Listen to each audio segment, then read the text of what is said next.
ஆதியனும் பதம் பொருள் மெய்யெழுச்சி பெற்று அணுகன்ற உயிராகி அணுக்கள் கூடி மோதி இணைந்து இயங்குகின்ற நிலைமைக்கேற்ப மூலகங்கள் பலவாகி அவை இணைந்து வேதித்த அண்டகோடிகளாய் மற்றும் பிறப்பு இறப்பிடை உணர்தல் இயக்கமாகி நீதி நெறி உணர் மாந்தராகி வாழும் நிலையுணர்ந்து தொண்டாற்றி இன்பம் காண்போம். குரு வணக்கம். சிந்தையை அடக்கியே சும்மாவிருக்கின்ற சீரைய செய்த குருவே, அந்த நிலைகளில் அறிவு அசைவற்றிருக்க பெரும் ஆனந்தம் பொங்குதங்கே. இந்த பெரும் உலகமிசை எடுத்த பல பிறவிகளின் இறுதி பயனாகிய சந்ததமும் எனை மறவாத சாந்த வாழ்வழித்தோய் என் சந்தோஷ செய்தி இதுவே.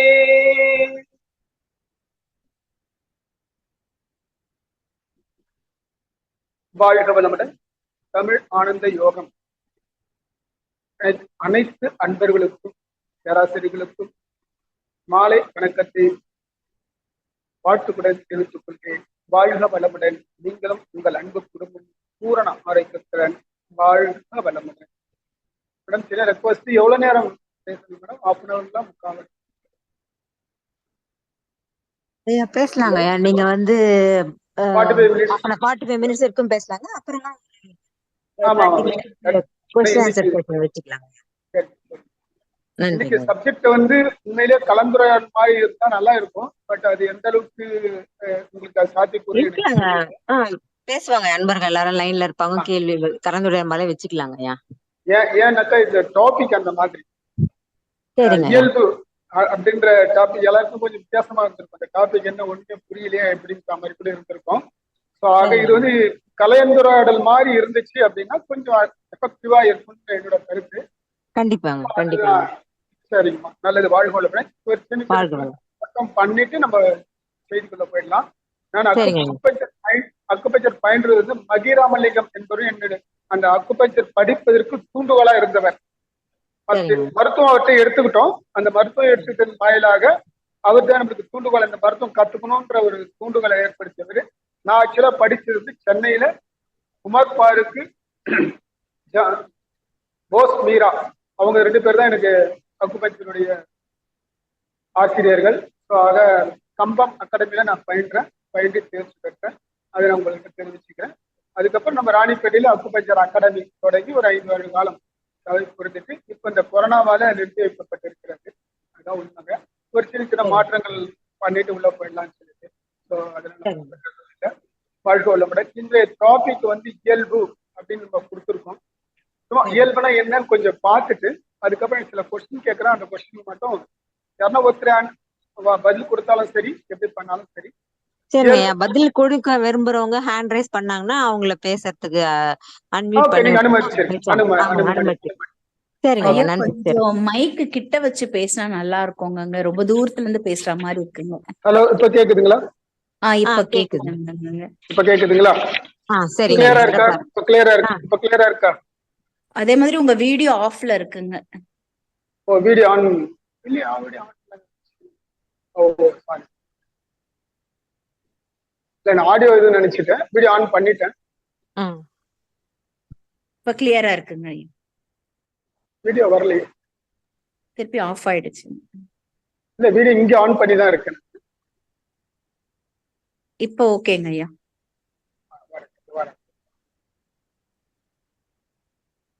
இப்ப கிளியரா வருதாமா? வீடியோ ஷேர் பண்ணிட்டேன் நானு. இப்ப கரெக்டா இருக்கா பாருங்க. சரியா இருக்குங்க ஐயா. கரெக்டா இருக்குங்களா? கரெக்டா இருக்குங்க. ஓகேங்க. வாய்ஸும் கரெக்டா இருக்குங்களா? கரெக்டா இருக்குங்க. Voice correct. ஓகே ஓகே, நன்றி. வாழ்க வளமுடன். இயல்புன்ற ஒரு டாபிக் கொடுத்திருப்போம். இது ஒரு உணர்தல் மூலமாக இந்த டாபிக் வந்திருக்க ஒரு மாதத்திற்கு முன்பாக ஒரு சிலர்கிட்ட உரையாடும் பொழுது இந்த டாபிக் உதயமாச்சு. இந்த டாபிக்ல நிறைய விஷயம் உள்ளடங்கி இருக்கு. இதுல சப்ஜெக்டே இருக்காது, ஆனா அது நம்மளுக்கு தேவையானதும் கூட. ஸோ அதனால இதுல பேசலாம் அப்படின்ற மாதிரி எனக்கு ஒரு மைண்ட் வந்து உங்களுக்கு கொடுத்துருக்கேன். இயல்பு அப்படின்னாலே என்ன உண்மையான நிலை என்னன்னா இறைநிலை இயற்கை அப்படி எடுத்துக்கலாம். ஏன்னா இறைநிலை வந்து அதோட இயல்பு தன்மை மாறாமல் இருக்கிற வரைக்கும் நம்ம உண்மையிலே நம்ம பார்க்க போனா இறைநிலையிலிருந்து வந்தோங்க அப்படின்னா இறைநிலைக்கு என்னென்ன அம்சங்கள் இருக்கிறோ அந்த தனி அம்சங்கள் நம்ம கிட்ட இருக்கணும்.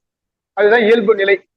அந்த இயல்பு எங்க திரிவு பெற்று மாற்றம் பெற்று வடிவெடுத்து இன்னைக்கு சுத்தமா மாறி இருக்கிறோம் நாம.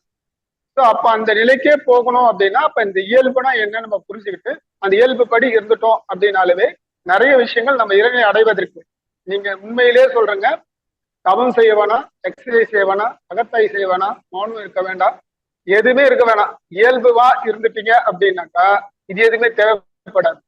ஆனா அந்த இயல்பு என்ற நிலை உணர்ந்து அதன் வழி நடப்பதற்குத்தான் ஆன்மீக சச்சங்கங்களும் ஆன்மீக பயிற்சிகளும் பிளஸ் உடல் ஆரோக்கியம். ஏன்னா அந்த ஆன்மா தாங்கி இருக்க அந்த உடலை ஆரோக்கியமா வச்சிருந்தாதான் ஆன்மா நிலை பெற்றிருக்கும். ஸோ உடல் ஆரோக்கியம் இது எல்லாமே எதுக்கு தேவைப்படுதுன்னா நம்ம இயல்பு நிலையிலிருந்து தவறிட்டோம், அந்த இயல்பு நிலைக்கே நம்மளை திருப்பி கொண்டு வருவதற்காக கொடுக்கப்பட்டவைகள் தான் ஆன்மீக பயிற்சிகளும் உடற்பயிற்சிகளும் எல்லாமே. இதுதான் உண்மை நிலைங்க. ஸோ அன்றைய காலகட்டத்தில் நல்லா யோசிச்சு பார்க்கணும். யோகாசனம் சொல்லி கொடுத்த எந்த சித்தருமே தொடர்ந்து யோகாசனம் செஞ்சது இல்லை. நம்ம மகிழ்ச்சி மட்டும் அது வந்து செயல்முறை நாமளும் செய்யணும், மக்களும் செய்யணும். ஒரு குரு செஞ்சாதான் மக்களும் அதை ஏற்று செய்வாங்க, மக்களுடைய தன்மை மாறாது அப்படின்றதற்கு கடைசி வரைக்கும் அவர் ஐயா மட்டும் நம்ம மகிழ்ச்சி மட்டும் அவர் உடற்பயிற்சி செஞ்சு காமிச்சா எல்லாமே பண்ணாங்க. மற்ற இதெல்லாம் பார்த்தீங்க அப்படின்னா பதஞ்சலி முனிவரோ இல்ல திருமலரோ யாரும் பார்த்தீங்கன்னா நிறைய எழுதியிருப்பாங்க. பட் அவங்க செஞ்சிருக்காங்களான்னா அதுக்கு உண்டான சான்றுகள் இல்லை. காரணம் என்னன்னா அவங்க இயல்பு நிலையில இருந்துட்டாங்க, இயற்கையோடு ஒன்றி வாழ்ந்துட்டாங்க. இயற்கையில என்ன நடக்குதோ கொஞ்சம் கூட அதுக்கு முரண்படுறது இல்லாம. ஸோ இப்போ முரண்படாத பொழுது இயற்கையோடு இருக்கும்போது இயற்கையில எந்த சலனமும் இருக்காது. அப்ப சலனம் இல்லைன்ற பொழுது எந்த வித பயிற்சி முறையும் தேவைப்படாது. அதான் உண்மை. ஸோ இப்ப நம்ம இயல்புல இருந்து ரொம்ப சிம்பிளா நம்ம முதல்ல சுயத்துல இருந்து போவோம். சுயம்னா நம்ம கிட்ட இருந்து போவோம். நாம முதல்ல இயல்பா இருக்கிறோமா அப்படின்ற ஒரு கேள்வி கேட்டோம் அப்படின்னா அதுக்கு என்ன பதில் வரும்னா இப்ப நீங்க சொல்றீங்க இப்ப நாம இயல்பா, இப்ப நீங்க இயல்பா இருக்கிறீங்களா, அதுக்கு என்ன பதில் சொல்றீங்க நீங்க இப்ப சொல்லுங்க. நீங்க இயல்பா இருக்கு எத்தனை பேர் இயல்பா இருக்கிறீங்க, எத்தனை பேர் இயல்பா இல்ல? ஹலோ ஐயா, வாழ்க வளமுடன். வாழ்க வளமுடன். தியானம் பண்ணிட்டு ஒரு 2 மணி நேரத்துல இருந்து 3 மணி நேரம் ஒரு இயல்புல இருக்க முடியுதுங்க ஐயா. இந்த புற சூழ்நிலையில திரும்பியும் நம்ம ரொட்டீன் லைஃப்க்கு வரும் பொழுது இயல்பு வந்து மாறி போகுதுங்க. நான் என்ன சொல்றேங்க, அந்த தியானம் பண்ணீங்க இல்லையா, அந்த தியானமே இயல்புல இல்லைன்ற நானு. அதுவும் உண்மைதாங்க ஐயா. சில நேரங்கள்ல அப்படியும் இருக்குதுங்க. சில நேரங்கள்ல எல்லா நேரங்கள்லயுமே என்ன ரீசன்னா புரிதல் தான் இடத்துல. இப்ப இயல்புனா யாருமே நம்ம சுயமா ஒன்னே ஒண்ணு மட்டும் கொஸ்டின் கேக்குறீங்க, எப்பவாவது உங்களுக்காக வாழ்ந்திருக்கீங்களா? உங்க மனசு பிடிச்சி ட்ரெஸ் போடுறது, உங்க மனசு போல வாடுறது, இல்ல உங்க மனசு எண்ணம் போல எதனா ஒரு செயல் செய்யறது, இல்ல உங்க எண்ணத்துக்கு தகுந்த எதனா உணவு உண்றது, ஒரு குறிப்பிட்ட கால வரைகளுக்கு அப்புறம் நம்ம டிபெண்டாவே மாறிட்டோம். அது கணவனா இருக்கட்டும் மனைவியா இருக்கட்டும். அப்படி பார்த்தாச்சுன்னா நம்ம நமக்காக வாழ்ந்ததா இருக்கிறமான சரித்திரம் இல்லை. ஸோ அப்ப நமக்காக வாழாத நாம நமக்குள்ள இருக்கிற இயல்புத்தன்மை எப்படி உறவ முடியும்? நல்லா யோசிச்சு பாருங்க. அதனால நல்லா புரிஞ்சுக்கணும். அப்ப இந்த இயல்பு நிலை தான் என்ன, இயல்பு நிலைக்கு நம்ம எப்படி வர்றது, இதுக்கு என்ன செய்யணும்? இதுக்கு ஒண்ணுமே செய்ய தேவையில்லைங்க. அதுதான் உண்மை நிலை. சரி, ஒண்ணுமே செய்ய தேவைன்னா அப்ப எப்படி நடக்கும்? அப்ப இதுக்கு வேண்டியது புரிதல் மட்டும்தான். இப்ப நான் இருக்கிறேன் அப்படின்னா உண்மையை என்னையும் தான் சேர்த்து சொல்லிக்கிறேன் இந்த இடத்துல. இப்ப நான் இவ்வளவு இதை பத்தி பேசுறேன் அப்படின்னா கூட நான் இயல்புல இருந்திருக்கிறேன்னா ஒரு சில நேரங்கள்ல மட்டும்தான் இருக்க முடியும், மற்ற நேரங்கள்ல இருக்க முடியாது. இப்ப அம்மா சொன்ன மாதிரி புறச்சூழல்களும் பிளஸ் குடும்ப சூழல் டிபெண்ட், நம்ம சார்ந்து இருக்கிறவங்க. இப்ப இந்த இடத்துல நீங்க நல்லா யோசிக்கணும். நீங்க இருக்கிறீங்க அப்படின்னா உங்களுக்கு ஒரு 9 கிரகங்களுடைய கதிர்வீச்சோட தன்மையின் காரணமாக நம்ம உடலில் சில ரசாயன மாற்றங்கள் ஏற்பட்டு அதன் மூலியம் மனநிலை மாற்றமும் ஏற்படும். இதான் உண்மை. ஸோ இந்த 9 கிரகங்களையும் நாம ஃப்ரெண்ட் ஆகிட்டோம் அப்படின்னா நம்ம மனநிலையில நம்ம இஷ்டத்துக்கு இருக்க முடியும். அந்த 9 நிலை எந்த அளவுக்கு ஆத்மார்த்தமா நம்ம தவம் செய்து நமக்கு ஒன்றிய தன்மையாக மாற்றி இருக்கிறோம் அப்படின்றது கேள்விக்குறிதான். அப்படி மாத்தி இருந்தீங்க அப்படின்னா உங்க இயல்பு என்னவோ அதை செய்ய முடியும். இதுதான் அந்த கால சித்தர்கள்லாம் வந்து பஞ்சபூதங்கள் அனைத்துமே தன் வசமா வச்சுக்கிட்டா கூட அவங்க அதை மீறி செய்யல. அதுக்குட்பட்டு அந்த விதிகளுக்கு உட்பட்டு இருந்தாங்க. ஸோ அந்த மாதிரி இப்ப நாம இருக்கிறோம் அப்படின்னா நமக்குள்ள ஒரு சில மனநிலை மாற்றங்கள். நீங்க எங்கேயோ இருக்கிற 9 கிரகங்களை விட்டுடுங்க. இப்ப ரொம்ப குடும்பத்துக்குள்ள வந்துருவோம். நீங்க இருக்கிறீங்க, நான் இருக்கிறேன் இப்பன்னு வச்சுக்கோங்களேன். நானு என் மனைவி இருக்கிறாங்க அப்படின்னா எங்க 2 பேரும் உடல் சேர்க்கையின் மூலமாக என்னுடைய RNA DNA அங்க டிரான்ஸ்மிஷன் ஆயிருக்கும், அவங்களுடைய DNA RNA என்னுடைய இதுக்கு டிரான்ஸ்மிஷன் ஆயிருக்கும். அப்படி ஆயிருக்கப்படும் பொழுது ஹலோ கேக்குதுங்களா? ஹலோ இடையில கேக்குதுங்களா? கேக்குதுங்க ஐயா. யாரதோ சரி ஓகே நம்ம தொடருவோம். சோ அப்ப 2 பேருடைய DNA ஒருத்தருக்குள்ள ஒருத்தருக்கு, இவங்க 2 பேருக்கு இருக்கிற குழந்தைக்கும் அவங்க அம்மா அப்பாவுடைய DNA RNA அங்க இருக்கும். சோ இங்க என்ன எதுக்காக இதை சொல்ல வரேன் அப்படின்னா, நீங்க மனதோட எதை நினைத்தாலும் உங்க மனைவியை பாதிக்கும், மனைவி எதளவு நினைத்தாலும் கணவனை பாதிக்கும், கணவன் மனைவி பிள்ளைகளை பத்தி எதை நினைத்தாலும் பிள்ளைகளை போய் பாதிக்கும். அது மாதிரி பிள்ளைகள் தன் அம்மாவை பத்தி அப்பாவை பத்தி நினைக்கும் போது அம்மா அப்பாவை போய் பாதிக்கும். இது எப்படி சிம்பிளா புரிஞ்சுக்கிறது அப்படின்னா, இப்ப நம்ம ஜூம் மீட்டிங்கே பாருங்க, யாருமே எந்த தொடர்பும் இல்லாம வெறும் ஒரு செல்போனை வச்சுக்கிட்டு எந்த ஒயர் கனெக்ஷனும் இல்ல, எந்த ஒரு இணைப்பும் இல்லாமே நம்ம ஒரு மீட்டிங்கே நடத்துறோம். மனிதனால் கண்டுபிடிக்கப்பட்ட ஒரு கருவியை வைத்து. ஆனா இறைவனால் உருவாக்கப்பட்ட நாம ஒரு கருவின்னு வச்சுப்போம். இறைவனால் உருவாக்கப்பட்ட ஒரு கருவி. இந்த கருவியை கொண்டு உலகத்தில் இருக்க அத்தனை நபர்களும் நம்மளால் தொடர்பு கொள்ள முடியும். இதுதான் மகிழ்ச்சி ஒரு இடத்துல குறிப்பிட்டிருப்பாங்க. எப்போ வைக்கப்பட்ட கண்ணிவெடிகளை கூட மனிதனால் கண்டுபிடிக்க முடியும், அவனுடைய மென்டல் ஃப்ரீக்வன்சி மூலமாக. இன் ஃபியூச்சர்ல அது வரும் அப்படின்னு சொல்லிட்டு போயிருக்காங்க வேதாத்ரி மகர்ஷி. ஸோ அந்த அளவுக்கு கெப்பாசிட்டி இருக்கிற நாம எப்படி இந்த அளவுக்கு நம்ம போயிருக்கோம்? கவலை, சோகம், துக்கம், மீளா துயரம், துன்பம், இதுல இருந்து தப்பிச்சுக்கணும் அப்படின்ற ஒரு எண்ணத்துல நிறைய பேர் இதுக்கு வந்திருப்பாங்க, ஆன்மீகத்துக்கு வந்திருப்பாங்க. எந்த விதமான ஆன்மீகமாக இருக்கட்டும், வேதாத்ரி மகர்ஷி மட்டும் நான் சொல்லல, பொதுவா சொல்றேன். பொதுவா அந்த உலக மக்கள் அனைவருமே ஒரு இதுல இருந்து தீர்வு வேணும்னா இன்னொரு இதுக்குள்ள நுழைஞ்சு அதுல ஏதாவது தீர்வு கிடைக்காதா, இப்படி ஒரு தேடுதல் இருக்கு. ஆனா உண்மை நிலை என்னன்னா, நீங்க எதை தேடினாலும், இப்போ ஒரு கணவன் மனைவி இணைந்து ஒரு குழந்தை பிறந்திருக்குன்னா அந்த குழந்தை அவங்க கணவன் மனைவி எப்ப இணைகிறாங்களோ அப்பவே ஆல்ரெடி மெமரி சிப்.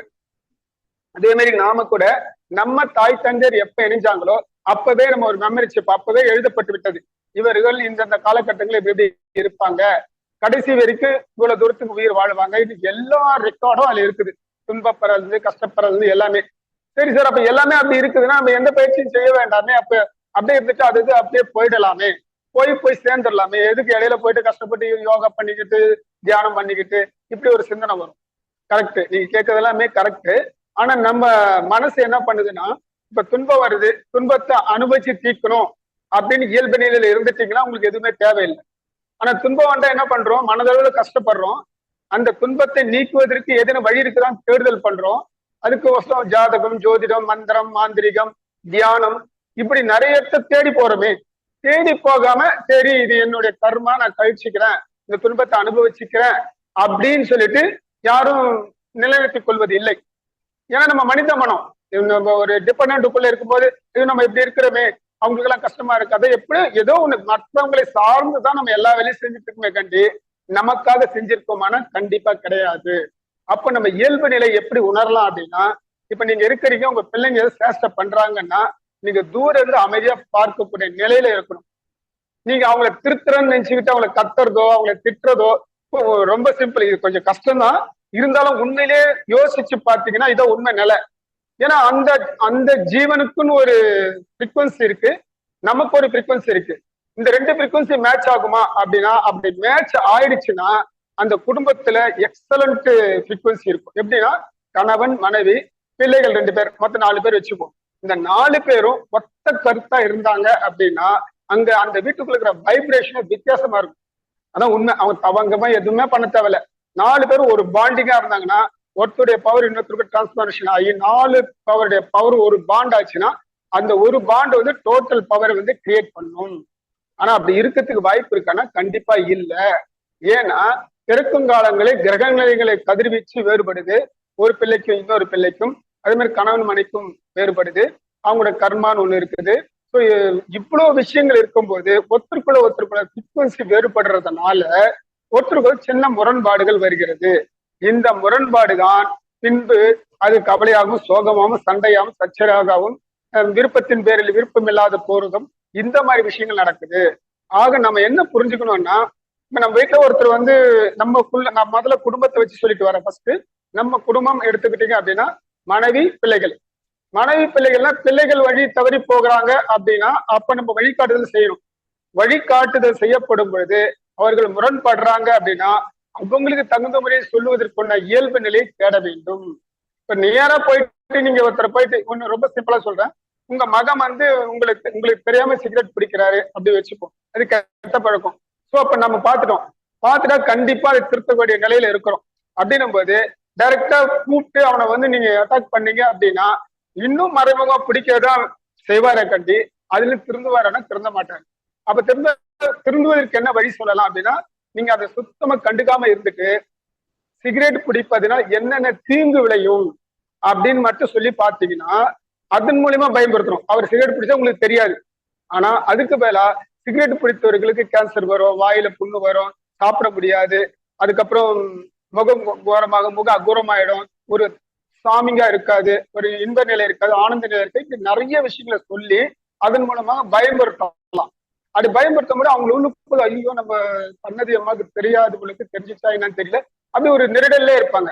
ஸோ அப்படியே விட்டுருணும். அவங்கள விட்டீங்கன்னா டெய்லி ஒரு நாள் 2 நாளைக்கு ஒரு முறை இந்த பத்தின விஷயங்களை எப்படி இங்க இருந்தானது அங்க சொன்னீங்கன்னா அப்ப தன்னாலே அவருக்குள்ள மாற்றம் வரும். அந்த மாற்றம் பர்மனண்டா இருக்கும். ஆனா நம்மளுக்கு என்னன்னா அப்படி சொன்னா கூட நம்மளுக்கு ஒரு சந்தேகம் வந்துடும், ஐயோ இப்படி சொன்னா இவன் திருந்துனா இல்லையா, அவனை போய் ஃபாலோ பண்ணப்பா. இது உண்மை, மனித இயல்பு தானே. தன் மகன் வந்து எப்படின்னா திருந்திருந்த ஒரு பாசத்தின் காரணமாகவும் அதிதீத ஆசையின் காரணமாகவும் இந்த இடத்துல தான் பார்க்கணும். பாசம் ஆசை இது ரெண்டுமே ரொம்ப மோசமானது. அன்பு வேறு. உங்க மகன் மேல நீங்க அன்பு காட்டுறீங்க அப்படின்னா கண்டிப்பா அவனை பாதிக்காது. பாசமும் உங்களுடைய பற்றுதலும் ஆசையும் கண்டிப்பா உங்க மகனை பாதிக்கும், இதுல மாற்று கருத்து இல்லை. எப்படி பாதிக்குன்னா உங்க ஆசை என்னன்னா பையன் நல்லா இருக்கணும் அப்படின்றது உங்க ஆசை. ஆனா நீங்க நல்லா இருக்கணும்னு நினைச்சீங்கன்றது அவனுக்கு உணர்த்த முடியாது. உங்களால உணர்த்தினாலும் ஏத்துக்க மாட்டான், இதான் உண்மை. ஸோ அப்ப அங்க இயல்பு நிலை மாறுகிறது. அப்பனா நம்ம சின்ன வயசுல இருந்தே முதல்ல நம்ம இயல்பா இருந்து நம்ம ஃப்ரீக்வன்சி இயல்பு நிலைக்கு எடுத்துட்டு வரணும். முதல்ல நாம அட்லீஸ்ட் ஒரு நாளைக்கு ஒரு 10 நிமிடம் 15 நிமிடமாவது தன்னுடைய இயல்பு நிலையில நம்ம இருக்கிறோமா, நமக்கு பிடிச்ச மாதிரி உட்காந்தோ எழுந்தோ இல்ல சாப்பிட்டோ இல்ல தூங்கியோ இல்ல சில செயல்களை செய்தோ நம்மளுக்கு பிடிச்ச பாட்டு எதனா கேட்கறதோ இந்த மாதிரி பண்ணணும். ஒரு 10 நிமிஷம் 20 நிமிஷம், அதிக நேரம் வேண்டாம். அப்படி கொஞ்சம் கொஞ்சமா நம்ம இயல்பு நிலையில இருக்கிறோமா அப்படின்னு பாத்துக்கலாம். அல்லது நல்லாவே இயல்பு நிலையில இருக்க முடியும் அப்படின்னா தாராளமா இயல்பு நிலையில இருக்கலாம். இது சுயமா சரி, இதெல்லாம் ஓகே, இயல்பு நிலையில இருக்கிறோம். அடுத்து 3 கட்டம் நான் இதுல சொல்றேன். முதல்ல குடும்பம், அதுக்கப்புறம் நம்மளுடைய சுற்றங்கள், அதுங்களும் வேற வேற ஃப்ரீக்வன்சில இருக்கும். அவங்க நம்ம சொல்றதுக்கு கேட்க மாட்டாங்க. ஒண்ணு நீங்க சொல்றீங்க கேட்கலையா, அமைதியா அவங்க சொல்றது கவர்மெண்ட் நீங்க ஏற்றுக்கணும். ஆஸ் இட் இஸ் அக்செப்ட், எது நடக்கிறதோ அப்படியே ஏற்றுக்கொள்வோம். இதான் கீதாபாட்சி சொல்லியிருப்பாங்க. இதோட உண்மையான மீனிங் என்னன்னு பாத்தீங்கன்னா, நம்முடைய கர்மா கழிப்பதற்குண்டான சிறந்த வழி எதுனா ஆஸ் இட் இஸ் அக்செப்ட் தான். இது ஏற்றுக்கொள்ளுமான மகம் கண்டிப்பா ஏற்றுக்கொள்ளாது. இப்ப கணவன் வந்து நம்மளே திட்டினா நம்ம கர்மா தான் பேசுது அப்படின்னு தூரம் பார்க்க முடியாது.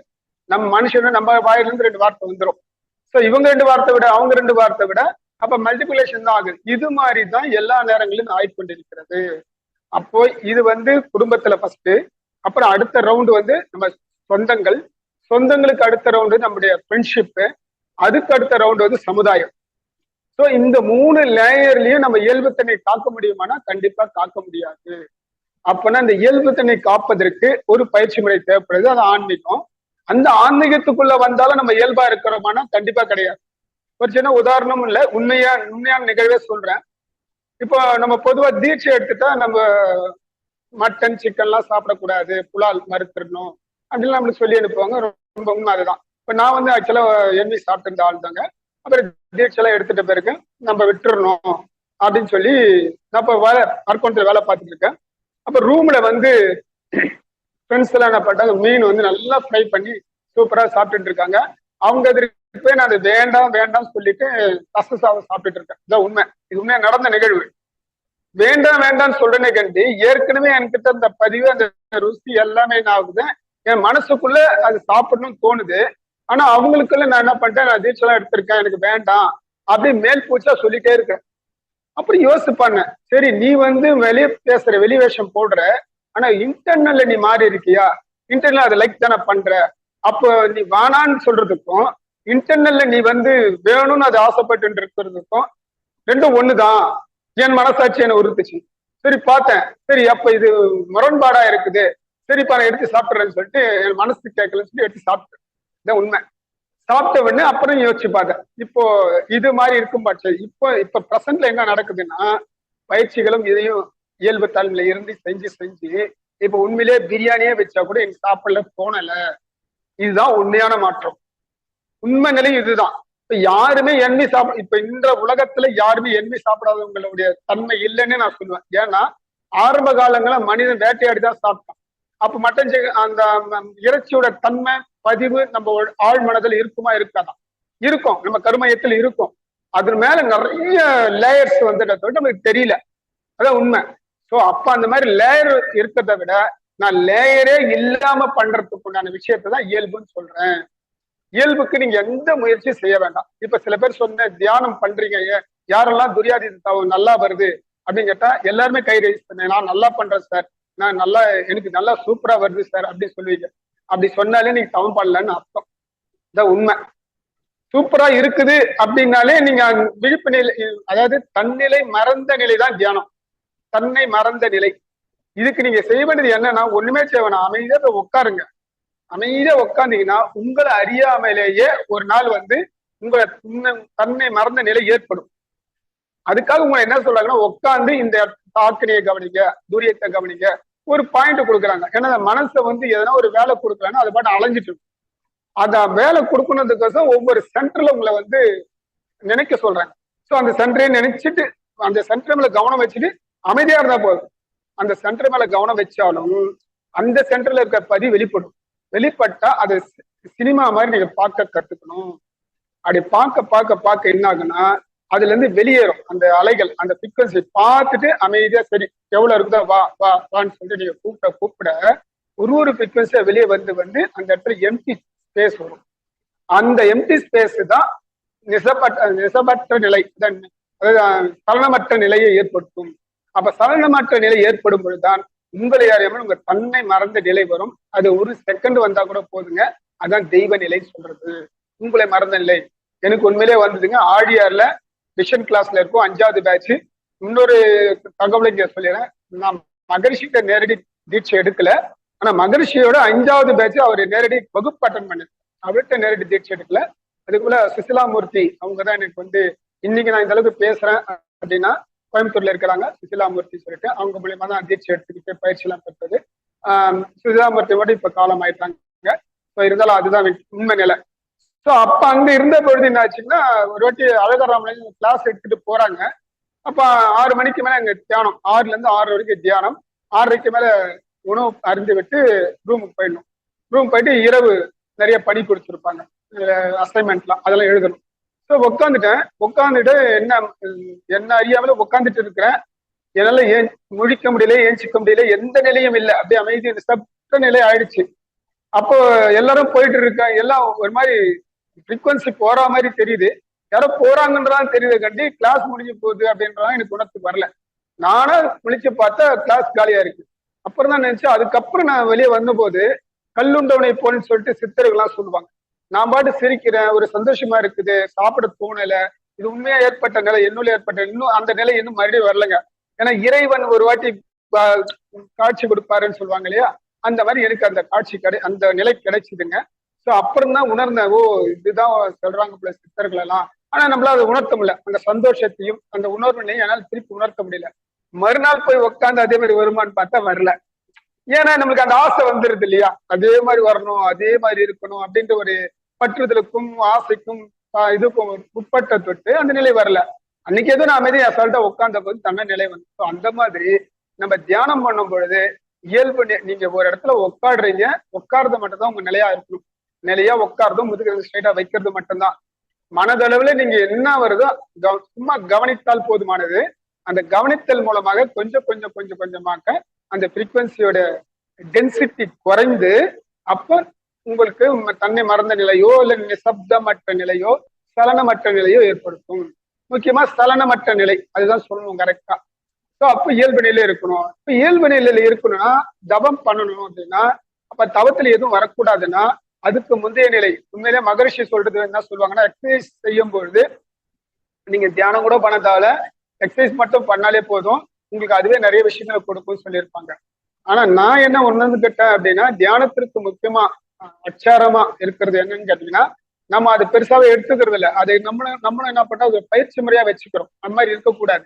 அகத்தாய்வு பயிற்சிகள், அகத்தாய்வு 1, 2, 3, 4 நிறைய நிறைய பிரிவு பண்ணி எப்படிலாம் பண்ணணும்னு நம்ம பண்ணியிருக்கிறோம். அதை கூட நம்ம பேப்பர்ல எழுதி நான் இது இனிமேல் செய்ய மாட்டேன்னு மட்டும் டிக் அடிச்சிடும். உடனே அது மறந்துச்சு நம்ம நினைச்சுக்குவோம். அதான் கிடையாதுங்க. அகத்தாய்வு என்பது எவ்ரி செகண்ட். இப்ப பஸ்ல போயிட்டே இருக்கீங்க, இன்னைக்கு நம்ம இந்த தப்பு செஞ்சிருக்கோம், நம்ம மேல தப்பா அவங்க மேல தப்பா, நம்ம மேல தப்புன்னா நம்ம மன்னிப்பு கேட்கணும் அப்படின்னு நம்மளுக்குள்ளே அப்பப்ப பண்ணக்கூடியதுதான் அகத்தாய்வு. உங்களை எப்ப பேப்பரேட்டு பண்ண சொன்னா அது ஒரு பயிற்சிக்காக இப்படி எல்லாம் பண்ணணும் அப்படின்ட்டு ஒரு எல்கேஜி யூகேஜி ஸ்டேஜ். ஆனா உண்மையிலேயே நீங்க தவம் பண்ணணும்னா ஒவ்வொரு நாளும் இது அப்பப்ப அதை சரி கட்டிட்டீங்கன்னா உட்காரும் போது காலையில என்ன நடந்தது நம்மளுக்கு வரப்போறது இல்லை. ஏன்னா காலையில சரி பண்ணிட்டோம், ஓ இப்படி நடந்தது இப்படி வந்தது இதனாலதான் நம்ம பண்ணது தப்பு, அப்ப மன்னிப்பு கேட்டு அது சரி கட்டிட்டீங்கன்னா காலை நடந்த நிகழ்வு வராது. ஸோ நேற்று முந்த நேரத்து நடந்து வரும்னா அதையும் இதே மாதிரி அகத்தாய்வு பண்ணா அதுவும் வராது. அப்ப இந்த மாதிரி கொஞ்சம் கொஞ்சமா இரேஸ் பண்ணிட்டோம் அப்படின்னா அப்போ பிராரப்த கர்மம் அப்படின்னா நாம ஆசை இச்சை வயப்பட்டு செய்யக்கூடிய செயல்களுடைய ஃப்ரீக்வன்சி நம்மளை தாக்காது முதல்ல. அதுக்கடுத்து என்ன வரும்? சஞ்சித கர்மா, பிராரப்த கர்மா, ஆகாமிய கர்மா. ஆகாமிய கர்மான்றது ஆன்மா இச்சை வயப்பட்டு செய்யப்பட்டதுதான், தவறெல்லாம் சொல்லிட்டேன்.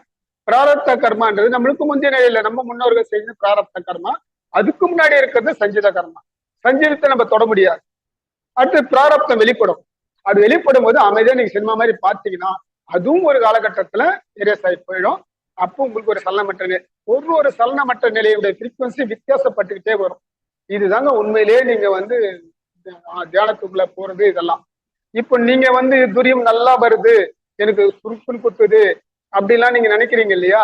இது உங்க உடம்புல மெட்டாபாலிசம் நடக்குது. உடலியல் தன்மை, மனையியல் தன்மை இல்ல. மனையியல் தன்மை நடந்துச்சுன்னா உங்களுக்கு என்ன நடந்ததே தெரியாது. அதான் உண்மை. இது வரைக்கும் நம்ம உடலியல் தன்மையில தான் இருக்கிறோம்.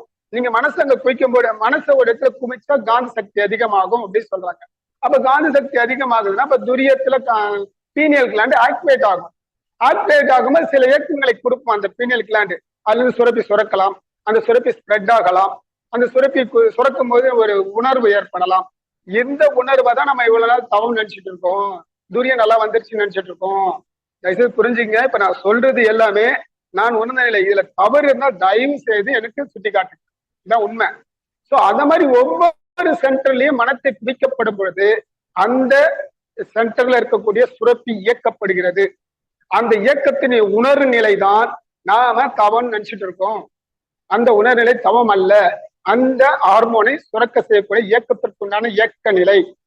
அதனால சொல்லுவாங்க, நீங்க தவம் பண்ணாலே பொது உடலுக்கு நோய் போயிடுன்னா 9 மைய தவம் பண்ணா 7 சக்கரங்கள் நல்லா வேலை செஞ்சதுன்னா அப்ப 7 சக்கரங்கள் மூலமாக சுரக்கப்படுகின்ற சுரப்பிகளும் அதில் வருகின்ற நோய்களும் வராது. அப்ப உடம்பு நல்லா தானே இருக்கும். அதான் உண்மை நிலை.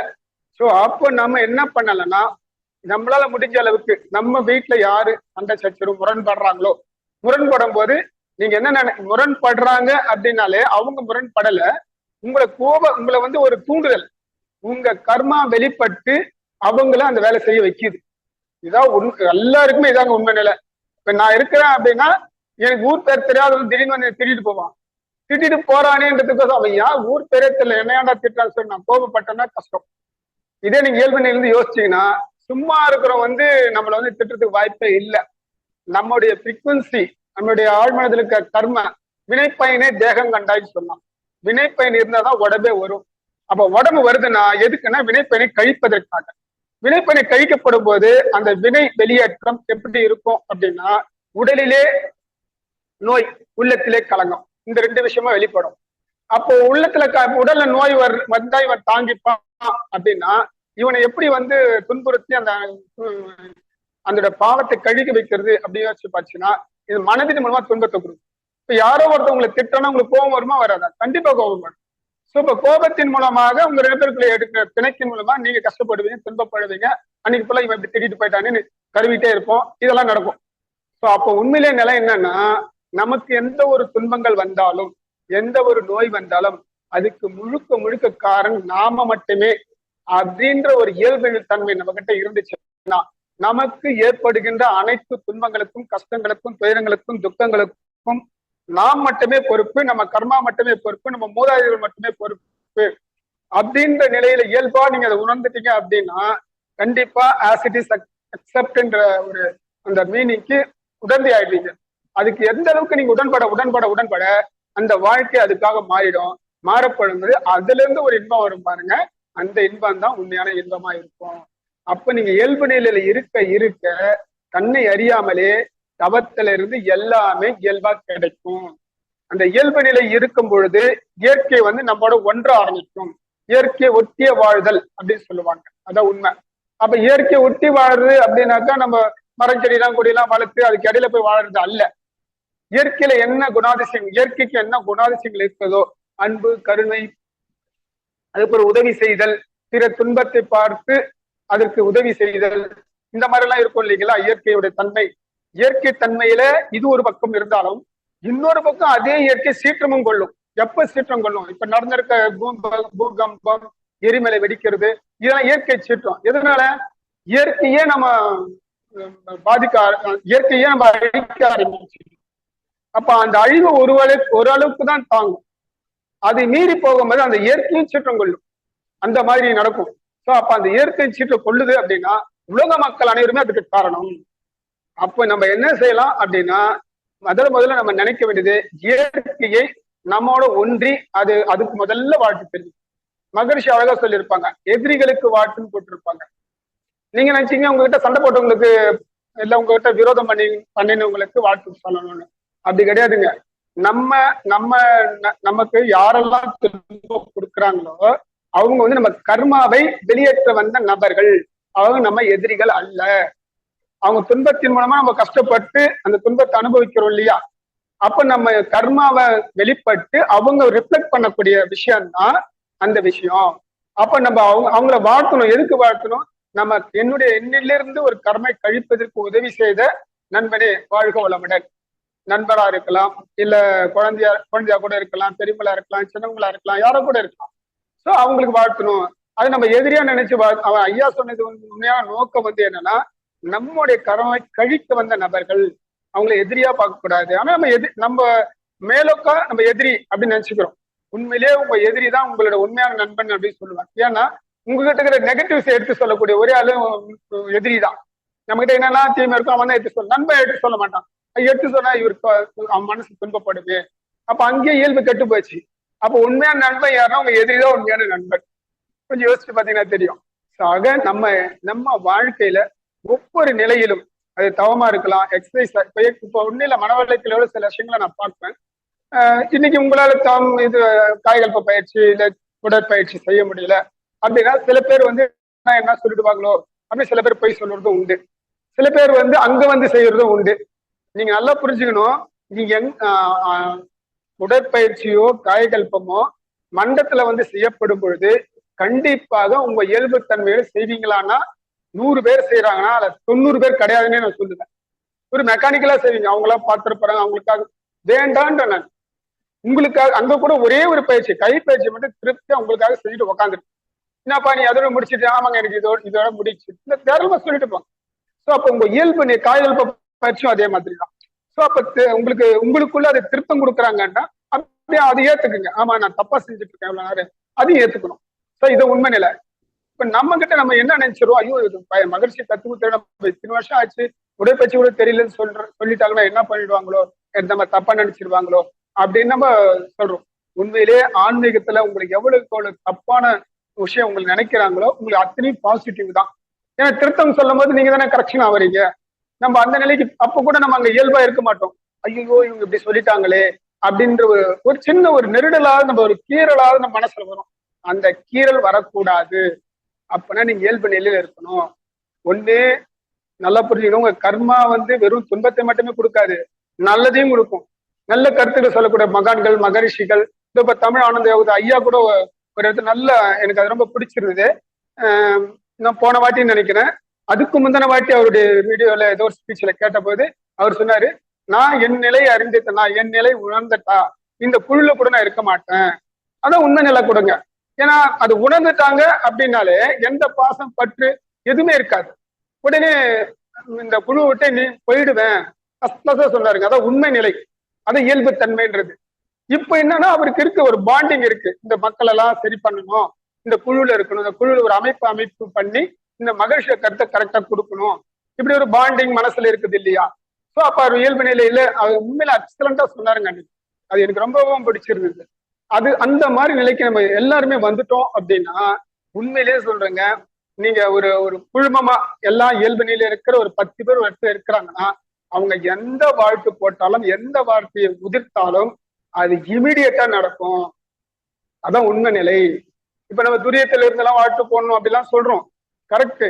துரியத்துல இருந்து வாழ்த்து போடணும், ரொம்ப நம்ம என்ன பண்ணிடுவோம், நம்மளுக்குள்ளே நம்ம ஒரு இது கிரியேட் பண்ணிடுவோம். ஃபர்ஸ்ட் இன்னைக்கு அவங்களுக்கு எல்லாம் வாழ்த்து போடணும், நம்ம எதையும் நினைக்க கூடாது, துரியத்தை நல்லா செய்யணும், செஞ்சுட்டு ஆழ்ந்து செய்யணும், இப்படி நிறைய பீடிகை நம்மளுக்குள்ளே வந்துடும். இதுல எத்தனை பேருக்கு கரெக்டா கூட இருக்கலாம், நான் யாரையும் தவறு சொல்லல, கரெக்டாவும் இருக்கலாம், இல்ல உள்ள இப்படியும் இருக்கும் சில பேருக்கு. அப்படின்னு நம்ம ஒரு 100 பேர் இருக்குன்னா அந்த 50 பேர் இப்படி இருந்தாங்கன்னா அப்ப அதோட சக்சஸ் வந்து கொஞ்சம் கம்மியா இருக்கும். இதான் உண்மை நிலை. ஆக மறுபடியும் அன்பர்களுக்கு என்னோட வேண்டுகோள் என்னன்னா, உங்க இயல்பு தன்மையில இப்போ ஒண்ணும் இல்லைங்க. இப்போ நான் வந்து அக்குபஞ்சர் முடிச்சிருக்கேன், ஒரு டாக்டர் அப்படின்ற ஒரு நாம சொல்லல, மக்களா என் பேர் வச்சிருக்கிறாங்க. ஆனா எனக்கு அதுல விருப்பம் கிடையாதுங்க. எங்களுக்கே வந்து என்ன சொல்லியிருக்காங்கன்னா, மருத்துவம் என்பது ஹீலிங்.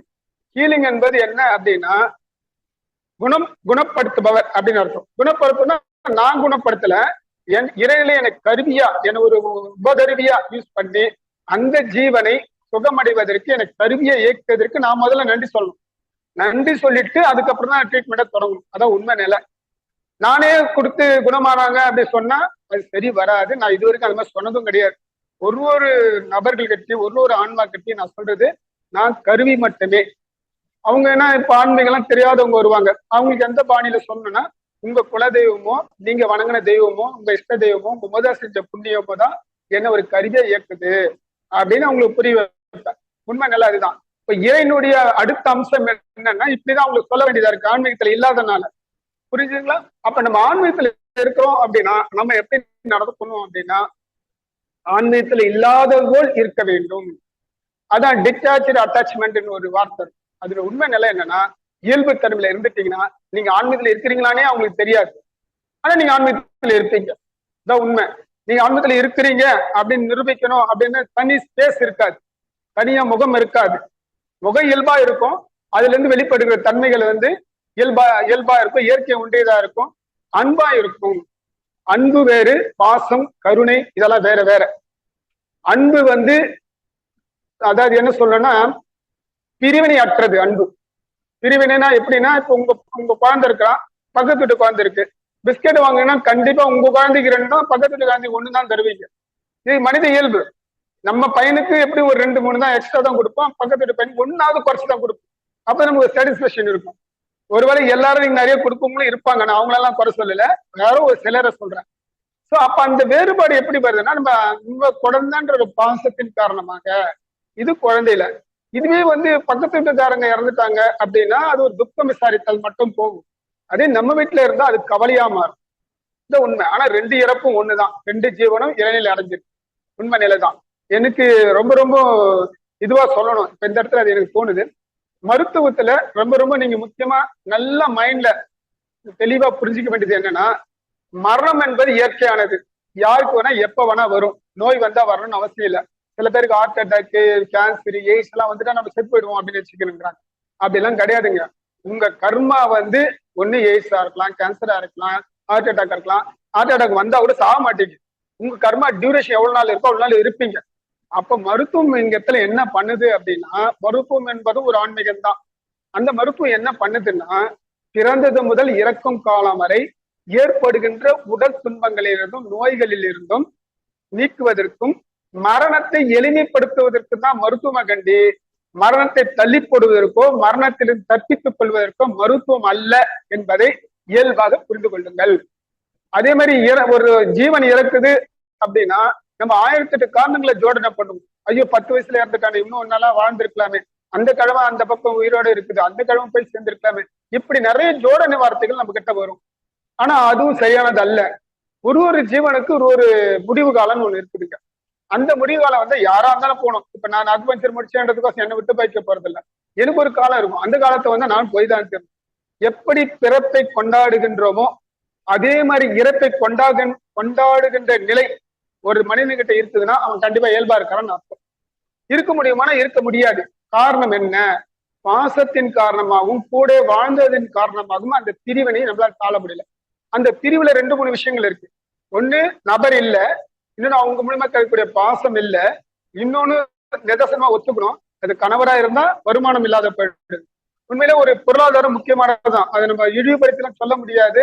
பொருளாதாரத்தை வந்து வைத்து ஒரு இதுவே சொல்லவும் முடியாது. கண்டிப்பா பொருளாதாரமும் தேவை. அப்ப பொருளாதாரம் ஏன்னா வேற யாரும் கொடுக்க போறது இல்லை. கணவர் இழந்த பொருளாதாரத்தை பொதுமக்களோ சொந்தக்காரனோ யாரும் கொடுக்க மாட்டாங்க. ஒரு நாள் 2 நாள் கொடுப்பாங்க, மிஞ்சி போனா 1 மாசம் 2 மாசம் கொடுப்பாங்க, தொடர்ந்து கொடுக்க மாட்டாங்க. சோ அதுக்குள்ள நாம தான் சுயமா எழுந்து நாம சம்பாதிக்க ஆரம்பிச்சிடணும்.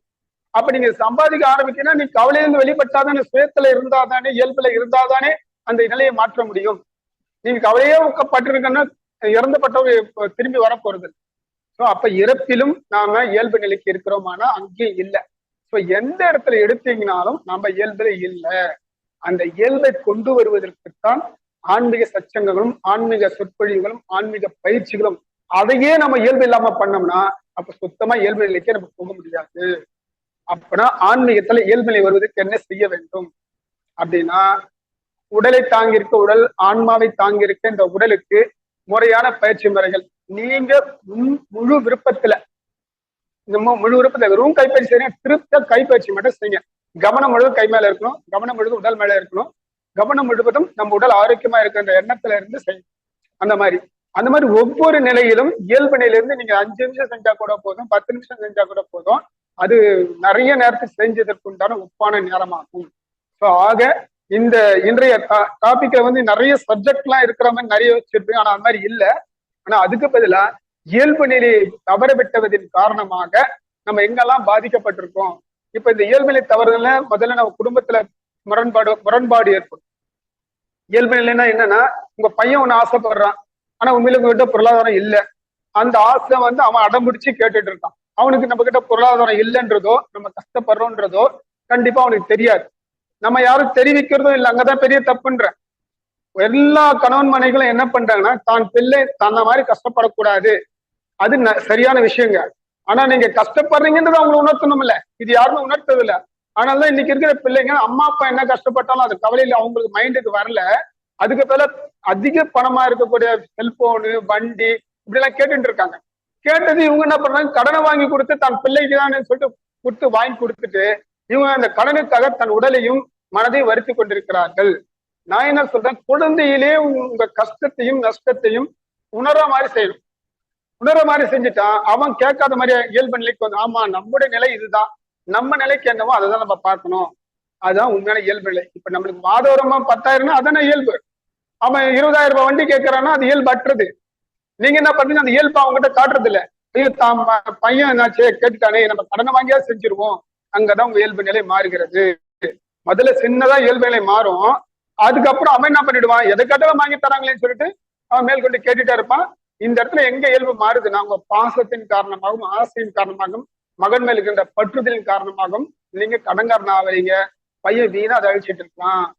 அப்ப அவனுடைய காலகட்டத்துல அவன் என்ன பண்ணுவான், பட் இதே மாதிரி அதிக செலவுக்கு உண்டான விஷயத்த பண்ணுவான். அவனுக்கு வருமானத்துக்கு என்ன செய்யணும் தெரியாது, வருமானத்துடைய அந்த வீரியம் தெரியாது, உழைப்பினுடைய உண்மையான உணர்வு தெரியாது. அதனால தயவு கூர்ந்து அம்மா அப்பாவா இருக்கிறவங்க உங்களுடைய நான் இப்படி கஷ்டப்பட்டு இந்த பணம் வருதுன்றது உணர்த்துங்க. அது உணர்த்திட்டீங்க, உணர்த்துங்க, அது போதும். அவனே ரியலைஸ் பண்ணி நம்ம குடும்பத்தோட வருமானம் இது, செலவினங்கள் இதுதான் மிச்சப்படுது, இதுக்குள்ளதான் நாம எல்லாத்தையும் செய்யணும் அப்படின்ற நிலைப்பாட ஒரு குறிப்பிட்ட ஏஜ்ல பசங்களுக்கு புரிய வைங்க. இதை நம்ம தவறிடுறோம். ஏன் தவறுறோம்னா, பையன் மேல இருக்கிற பாசம், அன்பு, பற்று, பிற பிள்ளைகளை விட தான் பிள்ளை நல்லா இருக்கணும், இப்படி ஒரு ஈகோ, நிறைய விஷயங்கள் நமக்குள்ள வந்துருதுங்க. அப்ப இந்த இயல்பு நிலையில இருக்கிறோமா அப்படி கொஞ்சம் அப்படி கண்டபடி யோசிச்சீங்கன்னா நம்ம இயல்புல இல்ல, ஏதோ ஒரு மாயையில இருக்கிறோம். ஆன்மீகத்துக்குள்ள வந்தாலும் மாயையில இருக்கும். நான் பேராசிரியர், எனக்கு தீட்சை ஆசிரியர் தீட்சை வாங்கிட்டேன், 2வது அகத்தாய் முடிச்சிட்டேன், 3வது அகத்தாய் முடிச்சிட்டேன், 4வது அகத்தாய் வந்திருக்கேன், இப்படிதான் நம்ம சொல்றோமே கண்டி எந்த அளவுக்கு நம்ம பயிற்சி பண்ணியிருக்கோம்.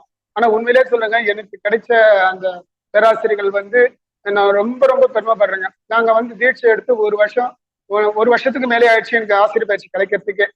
அது வரைக்கும் எங்களுக்கு பயிற்சி தான் நடந்தது. ஸோ அப்ப அந்த நேரத்துல என்ன ஆகுதுன்னா, நம்ம நிறைய பயிற்சி செய்ய செய்ய செய்ய மனங்கள் பக்குவப்படுகிறது. அதான் உண்மை. ஸோ நாங்க பொறுமையா தான் வந்தோம் ஆசிரியர் பயிற்சி. அப்புறம் தான் சில நேரத்துல தான் எனக்கு உணர்வுலாம் வந்தது. ஐயோ, நம்ம சீக்கிரம் முடிச்சு இந்த இது கோர்ஸ் கிடையாது. தயவுசெய்து புரிஞ்சுக்குங்க, இது கோர்ஸ் கிடையாது. நீங்க உங்க நிலை உணர்வதற்குண்டான ஒரு பயிற்சி முறை என்பது பொறுமையாதான் ஒரு மனிதருக்கு மனிதர் வேறுபடும். ஒருத்தருக்கு நாள் முழுக்க மாதம் முழுக்க இந்த நிலையில இருப்பாரு, அப்போ அவர் சீக்கிரமா தவம் வந்துடும். சில பேருக்கு 1 நாள் கஷ்டம் இருக்கலாம், துன்பம் இருக்கலாம், பணப்பற்றாக்குறை இருக்கலாம், வீட்டுல ஏதோ சிக்கல்கள் இருக்கலாம். சில பேருக்கு ஒரு வாரம் உள்ள சிக்கல் இருக்க, ஏதோ ஒரு நாள் 2 நாள் சந்தோஷமா இருக்கலாம். இப்படி வேறுபட்ட நிலைகள் இருக்கப்படும் பொழுது அவர்கள்கிட்ட வேறுபட்ட தன்மை தான் இருக்கும். அவர் வேறுபட்ட நிலையில் தான் சித்தி ஆகும். எனக்கு துரியம் சீக்கிரம் வந்துருச்சு அப்படின்னு சொன்னா அதை பார்த்து நம்ம எனக்கு சீக்கிரம் வந்துடணும் அப்படின்னு யோசிக்கல, தவறான கருத்து. நமக்கு எப்போ வருதோ வரட்டும். அவங்களுக்கு ஆணவம் சீக்கிரம் கொடுத்துட்டாங்க. ஒண்ணு இல்லைங்க, ஒரு கோயில்ல பிரசாதத்துக்கு நிக்கிறீங்க, நீங்க 100வது ஆளு, 2வது ஆளுக்கு பிரசாதம் சீக்கிரம் கிடைச்சிட போகுது. ஐயோ, அவனுக்கு சீக்கிரம் கிடைச்சு, நீ சீக்கிரம் கிடைக்கலன்னு நம்ம வயிற்றுல வாயில அடிச்சுட்டு நம்ம சீக்கிரம் கிடைக்க போறது இல்லை. 100வது ஆள் எப்போ வருவாங்களோ அப்போ வந்தாலும் நம்மளுக்கு கிடைக்கும். அப்ப அதற்கு அமைதியா நிக்கணுமா இல்லையா கியூல? அந்த மாதிரிதான் உங்க பயிற்சி முறைகளும் இருக்கணும். அப்ப ஆக்கினி வரலையா, நல்லா பண்ணுங்க, இவ்வளவு நேரம் வேணா பண்ணுங்க, மாத கணக்காகலாம், வருட கணக்காகலாம், பரவாயில்ல, இந்த ஒரு பயிற்சி நல்லா பண்ணுங்க. அப்படி இப்படி ஒரு ஸ்டேஜா பண்ணீங்க அப்படின்னா ஸ்டாண்ட் ஸ்டில் ஆயிடுவீங்க. அதுக்கப்புறம் உங்கள்கிட்ட இருக்க சுயம்பு வெளிப்படும். சுயம்புனா உங்களோட இயல்பு. சுயம்பு அப்படின்னா உள்ளிருக்க கூட இறைநிலை வெளிப்படும். உள்ளிருக்கும் இறைவனை வெளிக்கொண்டு வருவதுதான் ஆன்மீக பயிற்சி முறைகளும் சச்சங்கங்களும். இறைவனை உணர்வதற்காக அல்ல, இறைவனே நீங்க தான், திரும்பியும் அவரை போய் உணரணும். புரிஞ்சுதா இல்லைங்களா? சோ அப்ப உள்ளிருந்து இறைவனே நீ எனப்படும் பொழுது இறை அம்சம் உங்ககிட்ட இல்ல. அந்த இறை அம்சம் உன்னிலிருந்து வெளிப்படுவதற்குண்டான மேல குப்பை கொட்டி இருக்கு, அந்த குப்பையை விளக்குவதற்குண்டான பயிற்சி முறைகளும் தியான முறைகளும் தான் நம்ம ஆன்மீகத்துல கொடுக்குறாங்க. அது எந்த ஆன்மீகமாக கூட இருக்கட்டும், நம்ம எதையும் குறை சொல்லக்கூடாது.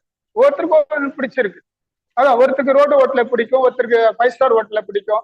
எங்க போனாலும் அந்த பசியா இருக்கும். அவ்வளவுதான். மகரிஷியை சூப்பரா நம்ம மகரிஷி நம்மளுக்கு கிடைச்ச மகரிஷி ரொம்ப அற்புதமான மகரிஷி. அவர் என்ன சொல்ல, நான் 100 கதை சொல்லியிருக்கேன், 101வது யாருன்னா சொன்னாங்க நல்லா இருந்தா அங்க போய் நல்லா இருப்பான்னு. இந்த மாதிரி எந்த ஆன்மீகவாதியும் சொன்னது கிடையாது. தயவுசெய்து புரிஞ்சுக்கணும். சூப்ப அவர்கிட்ட பாடம் கத்துக்கிட்ட நாம மற்ற ஆன்மீக சச்சங்கங்களையோ மற்ற இதுவையோ நம்ம குறை சொல்வது தவறு. அதுல இருக்கிற கருத்துக்களையும் எடுத்து பரிமாறலாம். பரிமாறிட்டு அதுல டிஃபரன்ஷியேட் பார்த்துட்டு எது உங்களுக்கு உட்கார்ந்தது எடுத்துக்கலாம், தப்பு கிடையாது. அதான் உண்மை நிலை. அப்போ உங்க இயல்பு நிலை வேணும் அப்படின்னா நீங்க இன்று முதல் சும்மா யோசிச்சு பாருங்க, நம்ம இயல்பா எப்ப நமக்காக வாழ்ந்திருக்கோமா, நம்ம பிடிச்ச மாதிரி எதை செஞ்சிருக்கோமா, சும்மா சிம்பிளாக யோசிக்க. இதெல்லாம் யோசிக்க யோசிக்க உங்களுக்கே உணர்த்த வரும்.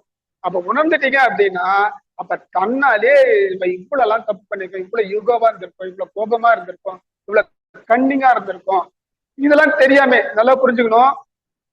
தவம் என்பது என்னன்னா கத்தி தீட்டுற மாதிரி. யாருக்கு வேணா தவம் சித்தியாகும். ராவணனுக்கும் தவம் சித்தி ஆயிடுச்சு, ராமனுக்கும் தவம் சித்தி ஆயிடுச்சு. உண்மையிலே தவத்துல ரொம்ப ரொம்ப வீரியம் மிக்கவர்னா ராவணன் தான். காரணம் என்னன்னா அவருக்கு சீதை மட்டும்தான் மைண்ட்ல, வேற யாரும் மைண்ட்ல இல்ல. ஆனா ராமனுக்கு நாட்டை காப்பாற்றணும், சீதையை காப்பாற்றணும், மக்களை இவங்ககிட்ட இருந்து சண்டை போட்டு அவனுக்கு மீளணும், இப்படி பல சிந்தனைகள். அப்ப யாரு இல்ல தவத்துல சிறந்து இருப்பான்? அவன் மட்டும்தான், ராவணன் மட்டும்தான். ஆனா உண்மையிலே ராவணன் தான் சிறந்த தவ யோகி, உண்மை நிலை. ஸோ அப்ப இங்க என்னன்னா அங்க மனசுல செஞ்சலங்கள் இவருக்கு நிறைய ஒரு செஞ்சங்கள் கம்மி, உண்மை அதுதான். ஸோ அந்த மாதிரி நாமளும் என்ன பண்ணணும்னா நம்ம மனதில் ஓடுகின்ற எண்ண ஓட்டங்களை எண்ண ஓட்டத்தோடு நீங்க தவம் பண்ணீங்கன்னா ஆரம்ப காலத்துல கோபம் குறைஞ்சா மாதிரி இருக்கும். அதுக்கப்புறம் கோபம் அதிகமா வரும். தவம் செய்பவர்கள் கோபம் அதிகம். ஏன்னா அகத்தாய்வு அற்ற நிலை. அகத்தாய்வை செஞ்சுட்டு தவம் பண்ணீங்க அப்படின்னா உங்களுக்கு அந்த வெளிப்பாடு இருக்காது. ஏன்னா மொத்தம் சுத்தம் பண்ணிடுறீங்க. முதல்ல இடத்த சுத்தம் பண்ணிட்டு உட்கார்றதுக்கும் சுத்தம் பண்ணாம உட்கார்ந்து தியானம் பண்ணுறதுக்கும் வித்தியாசம் இருக்கு. மனசு எந்த நிலையில இருக்கிறதோ அதை அப்படியே அதிகப்படுத்துவதுதான் தியானம். தியானம் பண்ணீங்கன்னா கத்தி தீட்டம் நல்லா ஷார்ப்பா தீட்டிடும். அந்த தீட்டினா கத்தியை கழுத்தை வெட்டணுமா தாயை நறுக்கணுமா, அதுதான் இங்க அகத்தாய்வு. அப்போ நீங்க தவத்துல நல்லா இருக்கீங்கன்னா அப்ப அகத்தாய்வு எந்த அளவுக்கு சூப்பரா செய்யறீங்களோ தவம் தன்னாலே சூப்பரா வரும். உண்மை நிலை அதுதான். தவத்தினுடைய பலனை அனுபவிக்கணும், இல்ல தவத்தினுடைய வெளிப்பாடை நல்ல மாதிரி போகணும் அப்படின்னா அகத்தாய்வு எந்த அளவுக்கு சிறப்பாக அமைகின்றதோ, அகத்தாய்வு எந்த அளவுக்கு நீங்க ஒவ்வொரு செகண்டும் செய்வதுதான் அகத்தாய்வு.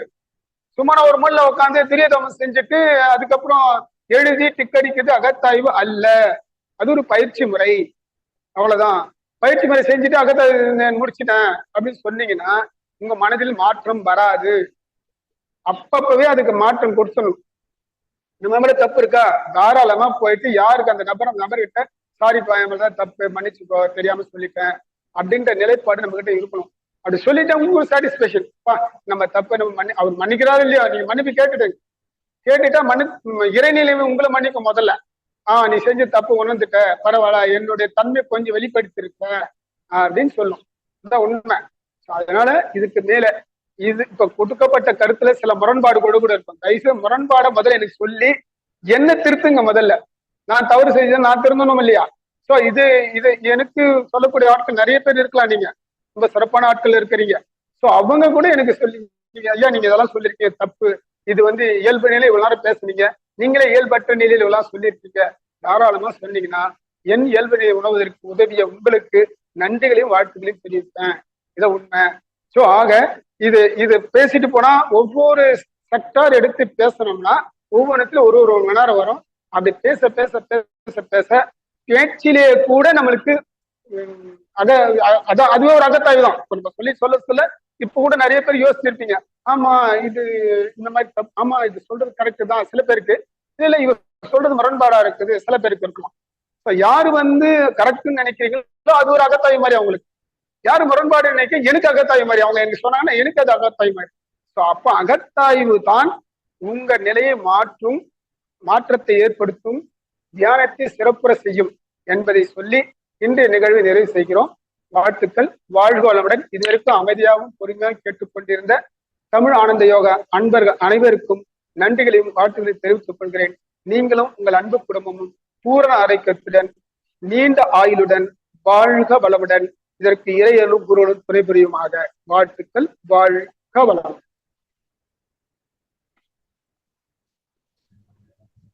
நன்றிங்க ஐயா. வாழ்க வளம். நன்றி. வாழ்க வளம். சொல்லுங்க. அன்பர்கள் தாமதமாக சேர்ந்திருப்பார்கள். அவர்களுக்கு நீங்க கூறியதுல இருந்து ஒரு சில கருத்துக்களை மட்டும் சொல்றேங்க ஐயா. ஐயா, முதலில் உங்களுக்கு ஏற்பட்ட தனிப்பட்ட அனுபவத்தை சொல்லி இயல்பு நிலையை விளக்கினீர்கள் ஐயா. உடலிலே நோய், உள்ளத்திலே களங்கம், நமக்கு ஏற்படுகின்ற அனைத்தும் நம்முடைய கர்மாவே என்ற இயல்பு நிலை நாம் உணர வேண்டும். மரணம் இயற்கையானது. பிறந்தது முதல் இறக்கும் வரை மரணத்தை எளிமைப்படுத்துவதற்காகத்தான் மருத்துவம் உதவுகிறது என்று கூறினீர்கள். பிறந்த ஒருவரும் ஒரு நாள் இறக்கத்தான் வேண்டும். கண்டிப்பாக கண்டிப்பாக. ஆமாங்க, அந்த இறப்பும் இயற்கை தான். சோ இறப்பிலும் நாம் இயல்பு நிலையில் இருக்க வேண்டும். இயல்பு நிலையை பயிற்றுவிக்க ஆன்மீக நிறுவனங்கள் பயிற்சிகளாக இருக்க வேண்டும். இயல்பு நிலையில் கை பயிற்சி மட்டுமே நாம் செய்தாலே பலன் கிடைக்கும். ஒவ்வொரு நம் உள்ளிருக்கும் இறைவனை வெளிப்படுத்துவதற்குத்தான் நம் பயிற்சி முறைகள் இருக்கின்றன, தியானமும் இருக்கின்றன. நாம் தியானமும் தவம் செய்வதன் மூலம் எண்ணங்கள் குறையும். அந்த எண்ணங்கள் அற்ற நிலையை ஒவ்வொரு நிமிடமும் நாம் அகத்தாய்வு செய்வதன் மூலம் நம்முள் இருக்கும் இயல்பு நிலையை உணரலாம் என்பதை மிக சிறப்பாக எடுத்து கூறினீர்கள் ஐயா. வாழ்க வளமுடன் ஐயா. ரொம்ப எக்ஸலண்டா நீங்க சார்ட் அவுட் பண்ணிட்டீங்க. ரொம்ப நன்றிங்கம்மா. வாழ்த்துக்கள். வாழ்க. நன்றிங்க ஐயா. நன்றிங்க ஐயா. ஐயாவை நம் தவநிலையில் ஆசிரியர் வாழ்த்தி விடுவோம். அருட்பேராற்றல் கருணையினால் நீண்ட ஆயுள், நிறை செல்லும் உயர்ப்புகள், மெய்ஞானம் பெற்று ஓங்கி வாழ்க வளமுடன். அவர்களோட அன்பு குடும்பம் வாழ்க வளமுடன். நன்றிங்க ஐயா.